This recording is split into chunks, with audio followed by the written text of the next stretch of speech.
Olá, boa noite. Meu nome é Breno Ferracini de Oliveira. Eu irei apresentar o meu trabalho com a minha dupla Luiz Francisco Neves Mendes sobre a matéria de Arquitetura e Organização de Computadores, ou AOC, ministrado pelo professor José de Aguiar Viana. Minha intenção com essa demonstração técnica é mostrar realmente como a CPU funciona, esclarecer algumas dúvidas sobre a CPU, fazer a demonstração, mostrar o que tem a mais na CPU, que é o caso do multiplicador e divisor, e também servir como uma ajuda para os futuros alunos do ADS, aonde eu espero que esse vídeo chegue pelo menos a um aluno para que possa ajudar ele da melhor forma, no sentido de esclarecer algumas dúvidas, porque como eu definiria esse trabalho? Eu definiria esse trabalho como não só um esforço do professor para te ensinar a matéria e tudo tal, mas um esforço propriamente seu de correr atrás e entender como a matéria funciona. Eu e minha dupla descobrimos várias coisas relacionadas aos circuitos lógicos, como é a própria plataforma Logisim, que é propriamente essa plataforma aqui, e aqui já está a CPU completa. Mas a plataforma Logisim eu achei muito melhor para trabalhar do que o próprio Circuit Maker, que é a recomendação do Viana, pois você não precisa puxar tanto fio. Apesar de ter uma biblioteca menos extensa, mais reduzida, ela é baseada em Java e ela tem uma comunidade bem ativa, o que te ajuda bastante a resolver problemas, entre outros. Continuando, agora eu vou mostrar um pouco mais dos nossos componentes desse trabalho. Não liga só o tanto de aba porque são bastantes coisas, são bastante coisas. Aqui nós temos a ideia do Other Half, que foi uma pesquisa que a gente fez, no caso, uma pesquisa principalmente ministrada pelo Luiz Francisco, não ministrada, mas foi ele que foi mais atrás disso, e ele achou o Other Half. Aí ele usou essa teoria com essa fórmula, replicou o meio adicionador para um bit, vetorizou ele, e pegou a ideia de um bit e vetorizou para 4 bits. O buffer é basicamente a ideia só de segmento. O buffer eu não achei tão interessante. É interessante, faz sentido numa lógica física, mas numa lógica digital eu não diria que faz tanto sentido. Se tratando já dessa lógica um pouco mais física, dessa parte de montar realmente componentes, nós também temos a ideia do divisor de frequência de uma CPU. Basicamente, ele usa a ideia de vários flip-flops, que tem a ideia de armazenar, né, informações, já no caso da parte mais lógica, mas na parte física, a ideia dele é ficar rodando vários flip-flops para ir cortando a frequência da CPU na metade, a cada flip-flop. Mas você vai me perguntar assim, mas por que que alguém faria isso? Qual seria a ideia disso? Basicamente seria para apps, aplicativos ou qualquer coisa que você vai rodar no sistema operacional que precise de uma frequência menor. Como é um grande exemplo que eu experienciei numa matéria de sistemas operacionais, aonde o Windows 3, o Windows 95 ou 98, não me lembro ao certo, ele tinha problemas com frequências de chips mais altas, entendeu? De CPUs, no caso. Aí, essa ideia para cortar a velocidade do processador, para cortar o gigahertz, pela metade, para que você possa ter essa compatibilidade. Continuando, essa é a nossa NAND de 4 bits, que foi uma das funções que o Viana passou pra gente. As funções principais eram a NAND, o buffer, o subtrator e o adder. Esse é o nosso subtrator, que basicamente usa a lógica de um a mais, no caso um constante, para adicionar para fazer como se fosse. Uma das explicações do Viana que eu achei muito interessante é como se fosse um relógio, aonde você vai ter o número, por exemplo, o número 2, 0, número um. Vamos pegar, por exemplo, o número um, 0, 1. O número um a gente vai ter ele na versão negativa, que seria equivalente ao número 2. Então você faz como se fosse um relógio. Eu não tenho como exemplificar isso de uma forma tão bonitinha, mas eu posso exemplificar testando, fazendo teste.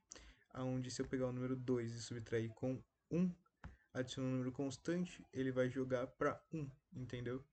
É basicamente essa a ideia. Agora eu irei mostrar a peça que é o nosso famigerado decoder, né? Que vai pegar a ideia de 2 bits e vai transformar a saída dele em 4 bits para parte do controle da própria CPU. O multiplexador ele tem a principal função de pegar 4 entradas, no caso de I0 a I1, a gente poderia tanto fazer assim ou usar essa função aqui do logsim, que eu consigo pegar as entradas tanto quanto as saídas e aumentar a quantidade de bits dela, o que é bem útil na verdade. Aqui eu consigo fazer uma entrada de 5 bits, que é bem útil. Continuando nessa ideia, basicamente ele vai pegar 4 entradas e vai colocar uma saída apenas. Aqui, por fim, uma das nossas peças mais importantes também é o shifter, que tem a principal função de multiplicar ou dividir por 2, referente aos pesos, o que vai ajudar na parte de escolhas. E tratando sobre o shifter, uma parte bem interessante a se comentar sobre ele é que em uma das arquiteturas pesquisadas por mim e pelo Luiz Francisco, tem o multiplicador que basicamente ele usa a ideia de ANDs para fazer multiplicação. Na hora de você fazer isso, você vai pegar, vai fazer as multiplicações e basicamente o que vai acontecer nesse multiplicador?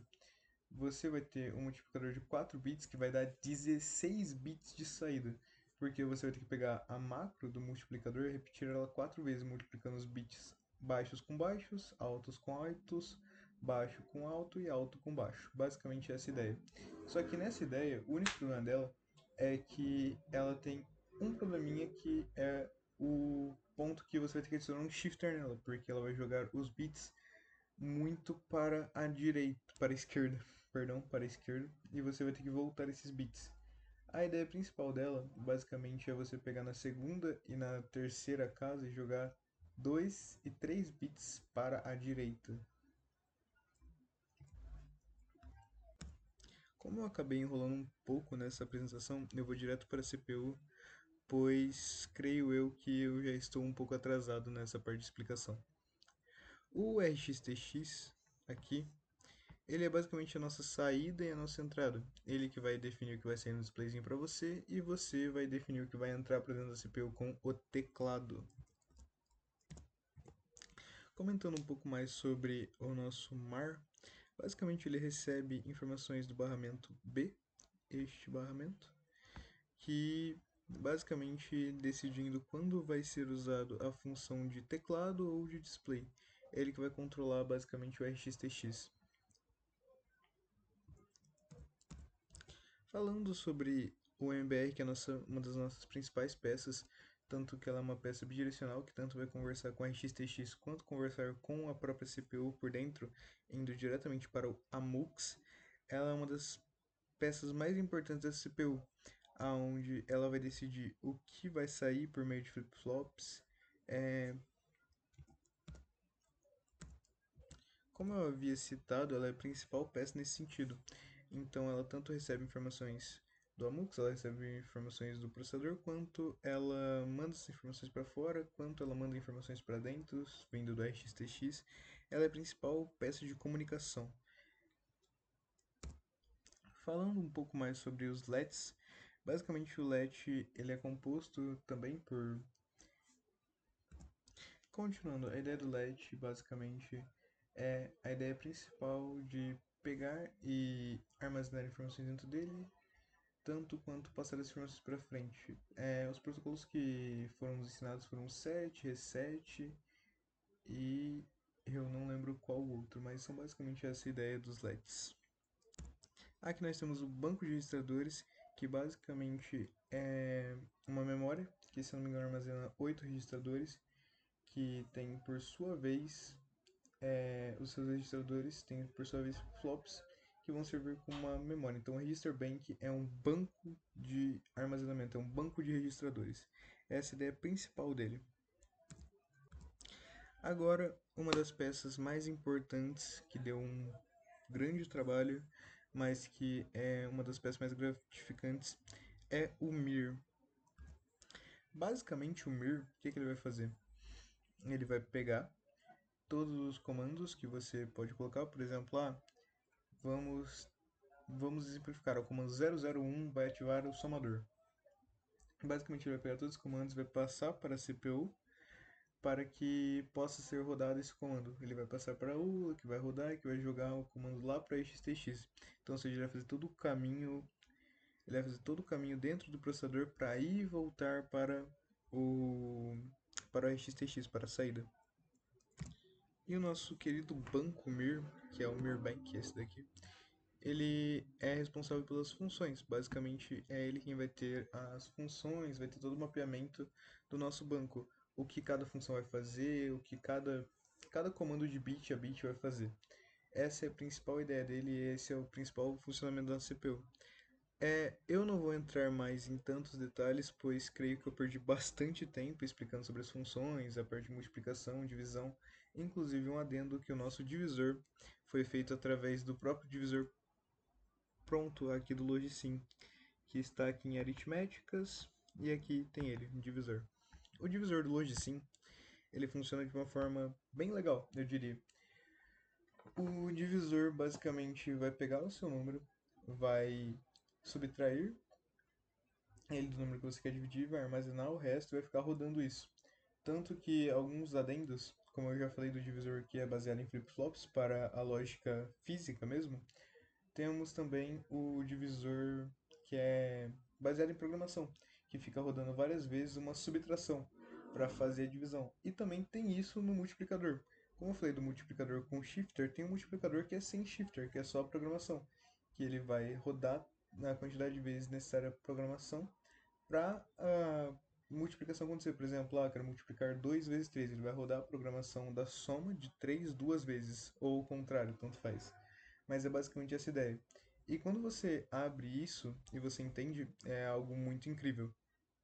Principalmente falando sobre a matéria em si, uma das coisas que, querendo ou não, vai te deixar um pouco bugado futuramente é sobre entender como funciona o shift do seu teclado, que basicamente ativa outra tabelação, como funciona, por exemplo, a letra maiúscula. A letra minúscula, ela é um conjunto de bits.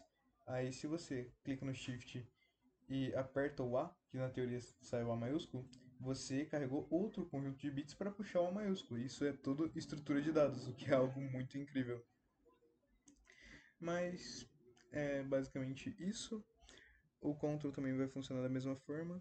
E teoricamente é isso. É uma matéria bem interessante e creio que os futuros alunos vão gostar e provavelmente vão pesquisar tanto quanto eu e meu amigo.